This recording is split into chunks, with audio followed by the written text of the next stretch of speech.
What if the things we avoid the most, like messing up, or slowing down and being bored, or even facing our own death, are actually the gateways to lasting joy? This episode will challenge everything you know about what actually makes you happy. Our guest, Eric Weiner, is an award-winning journalist and the mind behind the Geography of Bliss, now a Peacock docu-series. He's mapped happiness across the globe from Bhutan to Iceland. Be sure to hit that subscribe button if you want happiness advice that's deeper than just dopamine hits. This is Good Mood Revolution.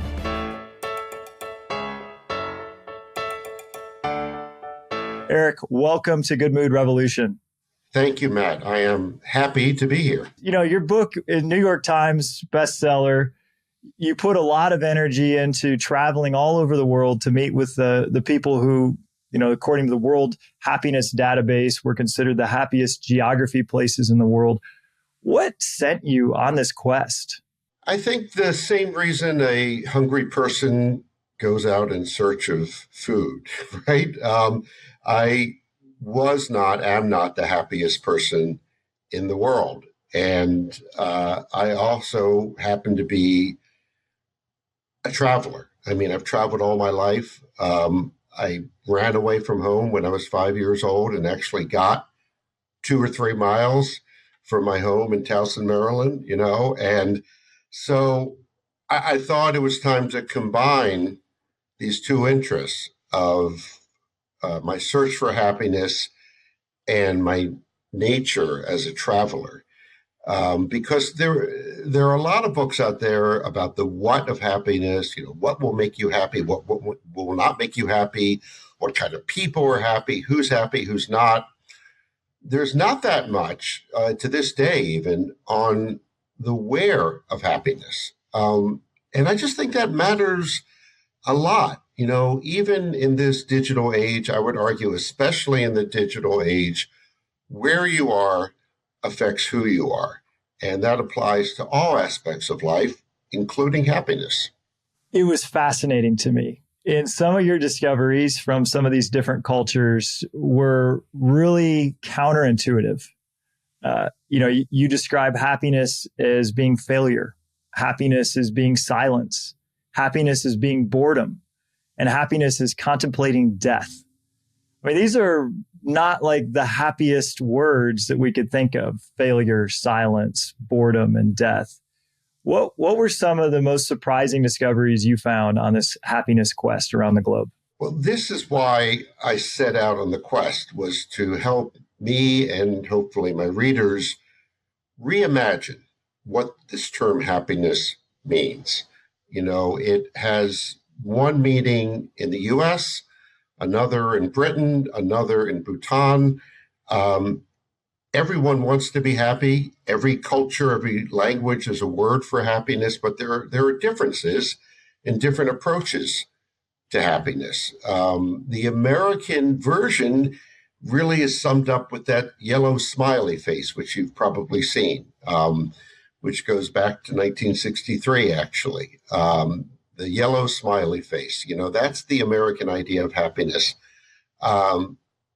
But, you know, I'll give you one example. Is I was in Bhutan, which we could probably do a whole episode on, a country in the Himalayas that has a policy of gross national happiness.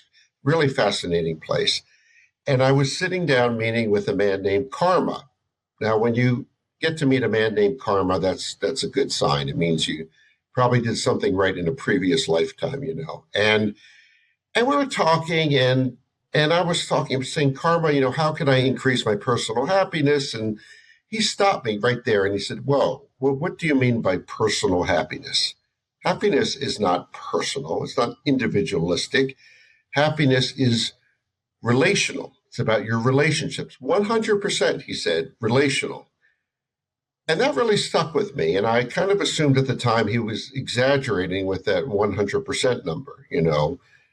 But I realized over the years, actually, that he was quite right. And he was serious, that our happiness is not just this thing that we work on inside of ourselves, like going to the gym by ourselves and exercising. And in fact, the term personal happiness, I realize now how silly it sounds, as if you could just put yourself in a bubble and wall yourself off from the rest of the world and just work on your personal happiness. It doesn't work that way.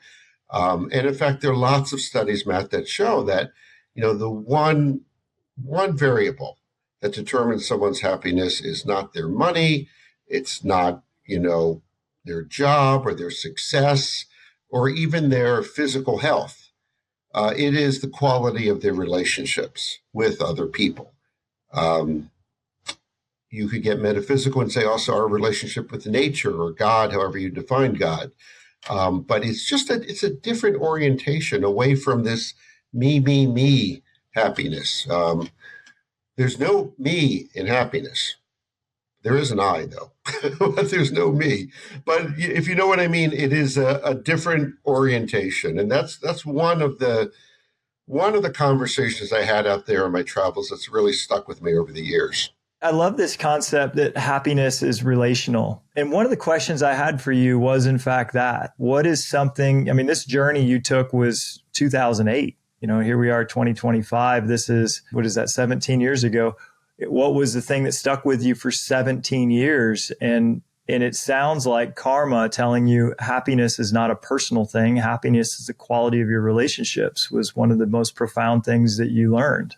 That, and I guess a different version of that, but the same idea, was a Thai school teacher I met in Bangkok. And he was telling me, I was at his house talking to him, and he told me about his neighbor's banana tree.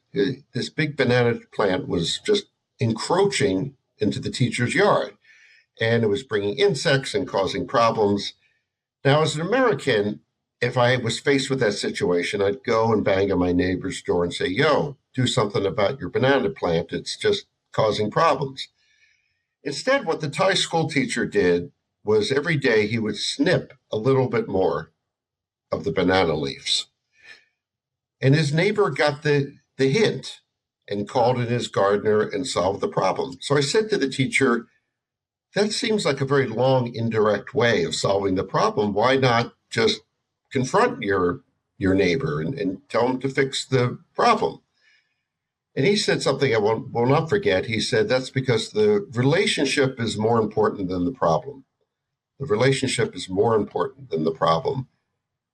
And I realize in the West, especially the US, we're so determined to be right. And we think if we are right in an argument, a discussion, in the political arena, that's all that matters. That the problem for us is more important than the relationship. Not for this Thai school teacher, not for karma in Bhutan, not for a lot of other people I met around the world. And I found myself over the years kind of invoking that, maybe with my wife. If we're in a discussion, what are we going to do about so-and-so? She's acting like a jerk. And one of us will say the relationship's more important than the problem. There's got to be a relationship. If it's very casual or you don't really like the person, then the relationship is not more important.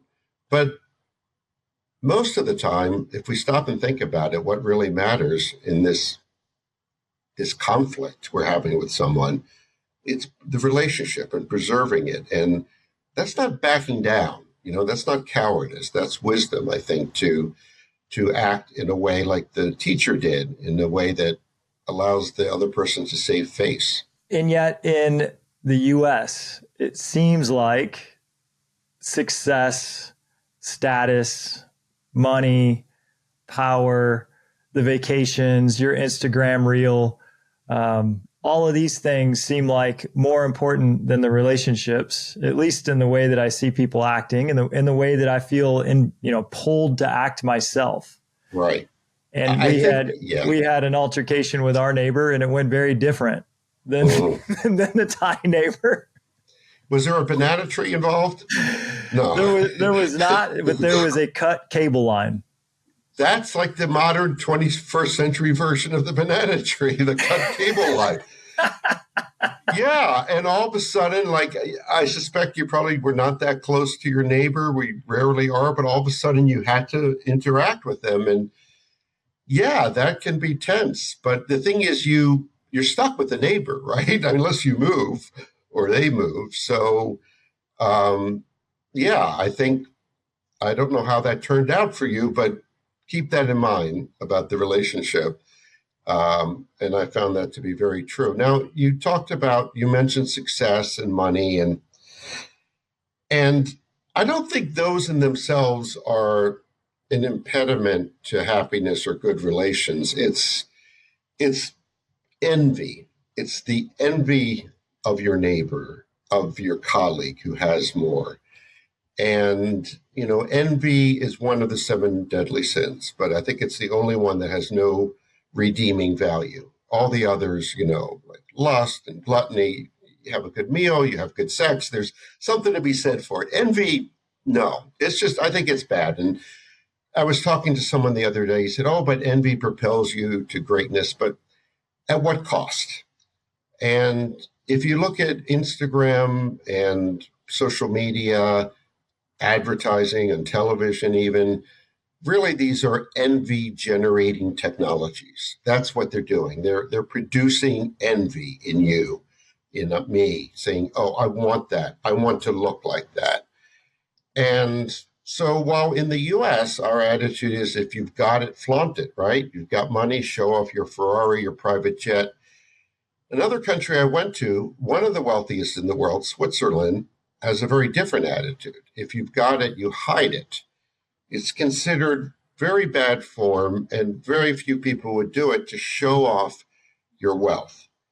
You can be a billionaire, but you're driving a 20-year-old Saab or something like that. And it's a very different attitude towards wealth and displaying it.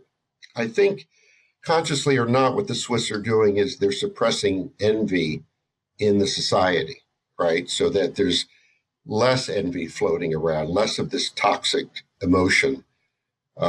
So yeah, money and success. These are themes that came up in my travels and in my book, and I looked at from different perspectives. I do remember you talking about that with the Swiss, with envy. The other thing you said with the Swiss was that boredom was one of the things that some of the people had discussed was helping them with happiness. How could boredom increase our happiness? I don't feel like many people in the US are bored very often.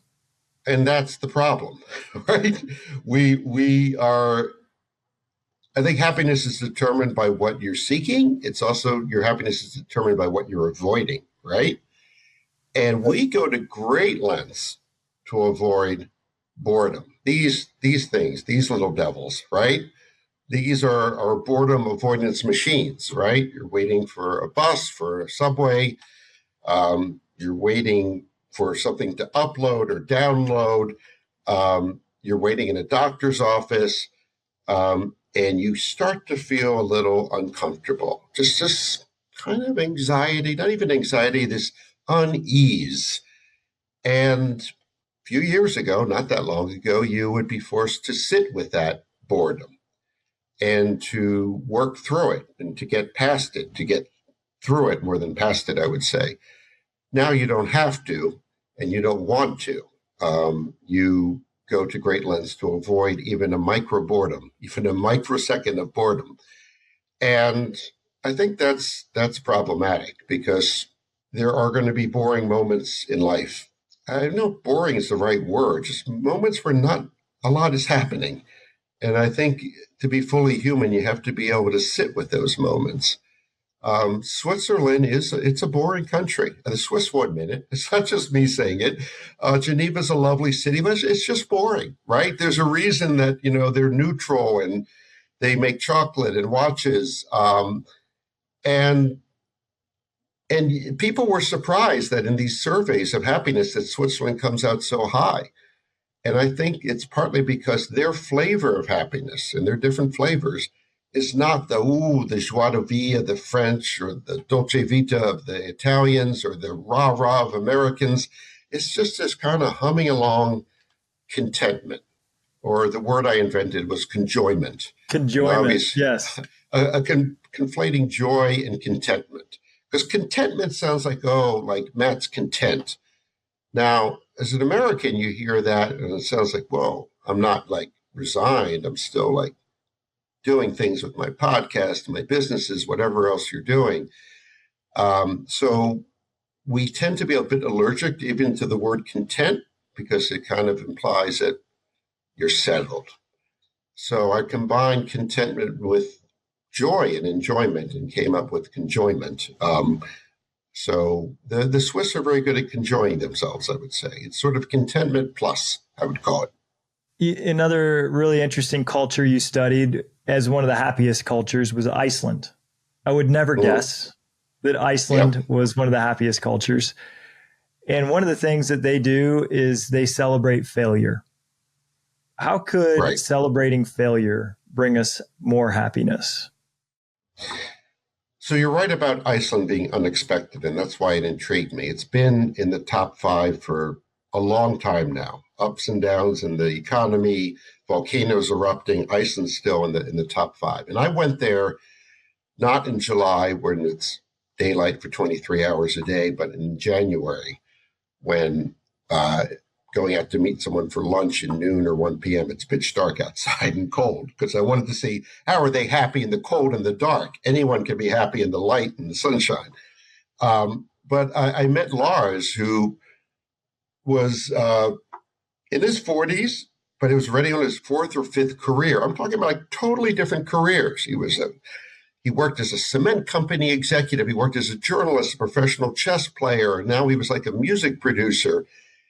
And he said that it's in Iceland, you don't have to fit into a box, that you can move around in ways that we really can't in the US.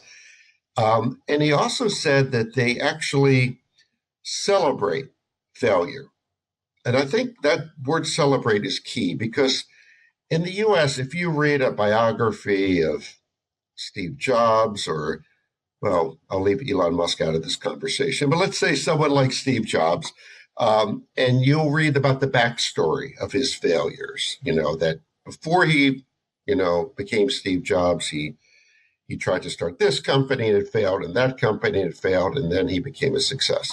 That's our kind of failure, just as the backstory for success. But in Iceland, there's this idea of just heroic failure, that in a way for Icelanders, it's better to fail for the right reasons than to succeed for the wrong ones. Better to fail for the right reasons than to succeed for the wrong ones. And I think that's very wise and profound because in our culture, it really is success at any cost. And if that cost is a little failure that makes your story more interesting, great. But it's quite different in Iceland. They actually admire people who, don't forget, these are the sons and daughters of Vikings, right? So they have this idea of like great expeditions, great heroic failure. That's another lesson that's stuck with me over the years. And you're right, the book came out like 17 years ago, but not that much has changed. The happiest countries are still the happiest, the least happy are the least happy. And the lessons I learned are universal. I've been listening to your podcast and you talk with a lot of philosophers and ancient Greek philosophy, and you're right when you say that humans are humans, and what's true about human behavior and human happiness 2,000 years ago is still true today. That's really interesting because this failing for the right reasons is better than succeeding for the wrong reasons does follow a Stoic philosophy of honor and virtue. And the more virtuous you are, the more moral you are, the higher your integrity, the happier of a human being you get to be. And this is a virtuous failure that, hey, I'm going after something for the right reason. Even if it's not a success, I'm going to be happy that I did the right thing in this situation. Yeah. I've turned to page 14 of your book. You just list out some of the things the World Happiness Organization had come up with. Yeah. And you had said extroverts are happier than introverts. Optimists happier than pessimists. Married people are happier than singles, although people with children are no happier than childless couples. Overall, Republicans are happier than Democrats. People who attend religious services are happier than people who do not. People with a college degree are happier than those without. And although people with advanced degrees are less happy than those with just a Bachelor of Arts. People with an active sex life are happier than those without, and women are equally as happy with men. You went on to say people are least happy when they're commuting to work.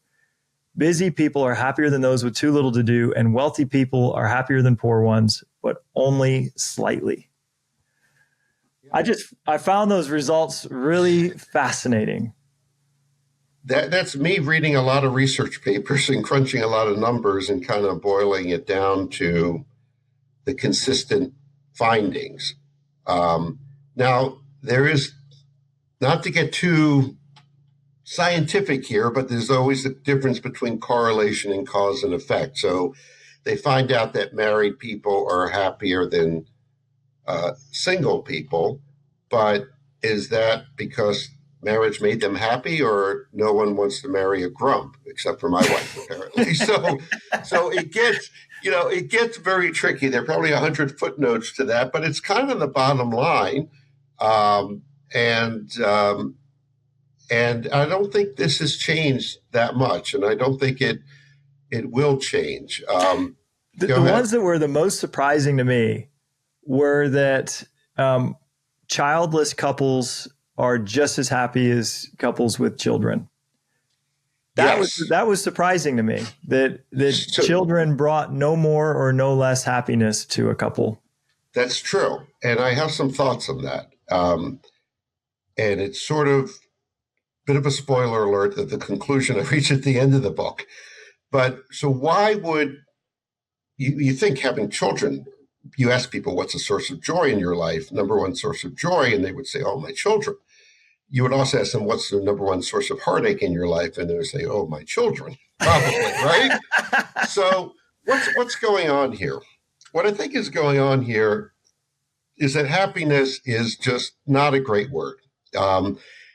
At least the way we define it today, because it really is conflated with pleasure. There's something a little hedonistic about happiness. People who have children have more challenges in their lives, more difficulties, more expenses, but they also have more meaning. And I think that's really the key.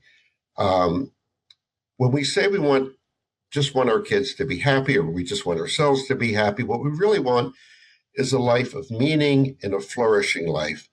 And that may or may not overlap with a happy life. If you ask a single mother who's raising 3 kids on her own and holding down 2 jobs, if she's happy, she's probably going to reply, you're asking the wrong question.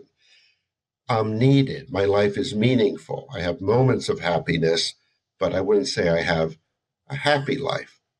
There is a great little thought experiment from the philosopher Robert Nozick, and it's very quick. It goes like this. Close your eyes. Imagine that you're hooked up to this experience machine.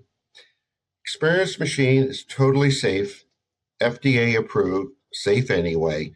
You hook yourself up to it, and you just experience happiness. Happiness for the rest of your life. But you can't get up.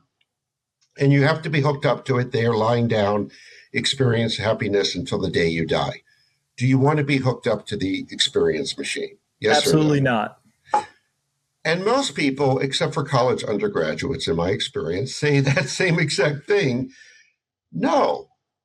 And think about that, Matt. Like,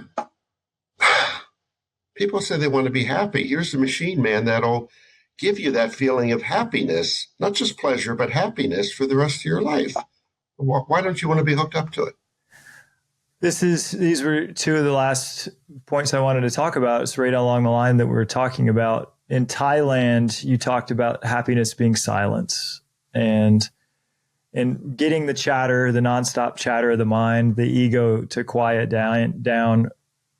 Is that along the lines of what you're describing here? Is that when we can really understand that we're separate from this talking egoic mind, that there can be a happiness there? Well, I think the Thais are quite happy. They have a great sense of sanuk, or fun, and they have some interesting expressions. I won't attempt the Thai, but one that translates in English to you think too much or don't think too much, that they actually see overthinking as a sign of mental illness, an actual problem. And I always thought if I wasn't happy, it's because I'm not thinking enough or I'm not thinking properly. It never really occurred to me that thinking itself is the problem. And what I'm about to say may not be good for your ratings on the podcast, but thinking and talking about happiness too much can be part of the problem. So here I am in Thailand where, they have hardly any of these self-help books on happiness, but they seem pretty darn happy. But I'm coming from the US where we're the self-help capital of the world, right? And we're not the happiest country in the world. And we're not the happiest. We're not even in the top 20 anymore, okay? We're not number one. Certainly, are we the wealthiest? We're the wealthiest country in the world. Wealthiest country, but that does not translate to even in the top 20 happiest. It does not. We've been slipping, in fact, since the book came out. We've never cracked the top 10. And I think, why is that? Well, it comes back to what we've been talking about, this happiness being relational. We're an individualistic society, which has some good points to it, but we don't value relationships as much as other cultures do. Sure. We put our parents, our aging parents, in homes that we don't ever have to see them. Right. A Chinese person or a Japanese person would probably never do that, or on very rare occasions. So we don't value relationships. We don't have a great sense of how much is enough, the way I think the Swiss do, that idea of contentment. Enough is not, it's a 4-letter word in America. Nothing's ever enough. You have success, you want more. I mean, I know people who are multi-millionaires, probably close to being billionaires, who just don't stop. They could stop, but they keep going. And so we don't have a great sense of enough. I don't know. Why else do you think that we're not in the top 10 or top 20 even? Well, I'm loving where your entire thought process is going, and I love this about your book. I think the number one, though, you've hit on is the relational. Mm-hmm. I've heard America described as a country of individualistic people that drive giant, expensive cars to their home by themselves. No one's sitting in that car. They push a button so that their garage door will open, so they don't have to say hi to the neighbors. The windows are rolled up. They drive into the garage. They push another button. The door closes behind them. They go into their home by themselves. They turn on a TV so they don't have to talk to their friends or family at night. Then the TV goes off. They get back in the car, drive this solo commute to work, sit at a cubicle by themselves, and do the whole thing over again. So there's no relationality at all. We lost the barbecues, the card nights, having people over, the couples dinners. All that stuff is becoming less and less and less. And I think it's really affecting us. We value speed, and we value efficiency and convenience, right? So those technologies you described are all aiming for convenience. Right. And I just want to be transparent about myself. Mm-hmm. We don't even want to go into the grocery store. So we order our groceries on our phone, and then we don't want to talk to the person that's putting them on the doorstep. Right. We're like, could you just leave? I do that too. You want to hide, you check your Ring security camera. Have they left yet? Can I go out and pull them in by myself and don't even have to wave and say hi. So I study the science of happiness just as you do. Yeah. Right. And the happiest thing you can possibly do is have a conversation with someone. It is of all the happiest things you can do. And the research was done by Sonia. I'm going to botch her last name. Yes, I know her. She is great. She's great. She is the most cited happiness researcher ever. 60,000 citations of her work. And I had a conversation with her on this podcast, and I asked her, from all the science, what's the happiest thing we can do? And she said, the happiest thing that would change your day is talk to somebody. Could be a complete stranger. Right. So, it doesn't have to be a deep conversation. No. Yeah. No. So the happiest thing to do is to walk out with the person delivering the groceries and pick up the grocery and walk with them and say, how's your day? It's not a natural encounter, though. It's maybe you're self-aware. I'm just thinking out loud here, as I am, that I'm really too lazy to go out and get the food myself. So you feel a little guilty. They're coming up doing this thing for you that you could do yourself. Who knows why?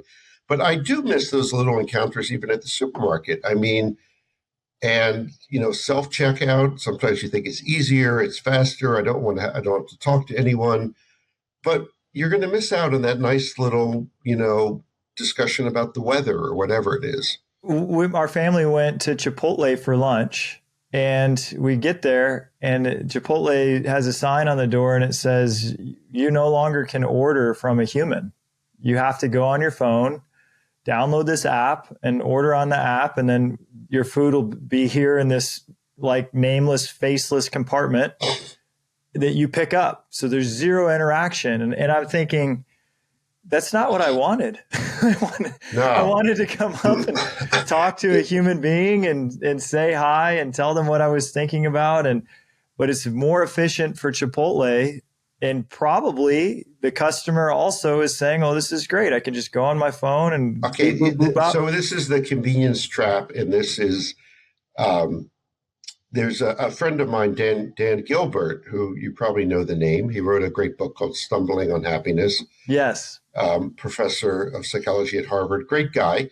And I think one of the big themes of his book and his work is that we are not very good at predicting what will make us happy. We think money will make us happy, so we strive for it. But it turns out that past a certain base level, money does not make us happy. We think convenience will make us happy. The convenience of just, I can do it all on an app and pick up the food. We think that will make us happy, but in fact, as you just point out, deprives us of the joy of a human conversation. So we're not very good at predicting what will make us happy. We chase a lot of illusions. The countries, getting back to the geography of bliss, the countries that are the happiest, I think, do get it right or not as wrong. They have fewer illusions. Like the Icelanders recognize the value of failure. Bhutanese recognize the value of social relations. The Thais recognize the value of not overthinking and just having fun. So the Swiss recognize the value of contentment and squelching envy. And they don't do this consciously necessarily. It's just kind of embedded in the culture. And, the culture is all around us. It's the sea we swim in. And I like to describe it as we're like fish in a fish tank. And the fish does not know it's in a fish tank until you take it out, right? It just thinks this is the way it is. So likewise, if you're an American who's never left America, never read about other places, you're going to think this is just the way it is everywhere. And what I'm trying to say in my book, in my life, is it's not just the way it is. It's just the way it is here and now. Mm-hmm. So let's broaden the lens. Let's go wide angle and see what's possible out there. Well, we've given so much advice to the listener. If you could leave them with one thing to help them live happier in the coming weeks, what would be the one thing you'd have them think about? Stop thinking about happiness for 1 week. Stop thinking about it. Just be in the flow for 1 week. Just stop thinking and stop gauging your happiness. It's a line from the Bhagavad Gita, the Hindu holy book. This is something I really love. Is Lord Krishna is speaking to Arjuna, and he says in so many words, because Arjuna is about to go into battle and he's scared. He said, Arjuna, put 100% effort into what you're about to do and have exactly 0% invested in the result. 100% effort into what you're doing, 0% invested in the result. And I think that is one of the keys to happiness, to disentangle our efforts from the results. It is the results that we're not satisfied with that lead to our unhappiness. So just 0% invested in that. You don't control that. You only control what you do and what you think. Oh, it's so good. It's so wise, man. Having this conversation. Ask my wife whether I live it all the time. I do not. Oh, this because it's so almost impossible to I know. live. She says, she says I'm wiser on the page. I'll be like struggling with something. I'll be like, I don't know what to do. This guy's a jerk. She's like, page 247, Geography of Bliss. Page 52, the Socrates Express. Yeah. I think maybe you're wiser on the podcast than you are off mic. Oh, for sure. My wife coaches me with my own programs. She's like, right. Oh yeah, so this was same thing. That she'll read off a chapter of my book. She's like, somebody told me you should do this, and I'm like, oh yeah. Eric has written The Geography of Bliss, which we've discussed today. Also wrote Man Seeks God. He wrote The Geography of Genius, The Socrates Express, and then most recently, just last year, Ben and Me, which explores Benjamin Franklin's approach to self-improvement. How could people get involved in your work, Eric, and get involved in your world? My website's ericweinerbooks.com, one word. I'm also on Instagram, etc. One of the highlights of my life is I run writing workshops in Bhutan, the Himalayan nation we were talking about. That's every spring. And go to my website. You can find out more about that. It's a pretty amazing experience. So, I try to give back, not just through my books, but through my teaching as well. Well, it's a total honor. I'm a huge fan of yours, and this conversation was a ton of fun. And now I'm a fan of yours, so it's mutual. Thank you, Eric. That was one of the most mind-expanding conversations we've had on Good Mood Revolution. Eric Weiner took us on a journey around the globe to find unconventional things that make us happy. Here are my top 5 takeaways from today's conversation. Number 1, happiness is relational. It's not personal. In Bhutan, Eric was told happiness is not personal. It is 100% relational. The quality of your relationships matter more than your income, your status, and even your physical health when it comes to your joy. Number 2, failure can be more noble than success. In Iceland, people admire those who fail for the right reasons more than those who succeed for the wrong ones. This shifts the focus from outcome to integrity and courage, and that leads to more joy. Number 3, silence and boredom are powerful teachers. In Thailand and Switzerland, happiness comes from embracing silence, boredom, and doing less. Instead of constantly chasing stimulation, slowing down lets us feel real contentment. Number 4, we've mistaken convenience for joy. In America, we've traded human connection for efficiency, grocery store apps, self-checkout, silent commutes. But research shows the happiest thing you can do is have a real conversation, even if it's just with a stranger. And number 5, stop striving for happiness. Just let it sink in. Happiness isn't something you can pursue directly. It's a byproduct of meaning, of presence, and effort without attachment. As Eric put it, put 100% into what you do and have 0% attachment to the result. If all of that resonates with you, make sure you hit that subscribe button, because every week on Good Mood Revolution, we explore powerful ideas like these to help you live a life of meaning, of connection, and of joy. And next week's guest will be extraordinary as well. We'll see you next week on Good Mood Revolution.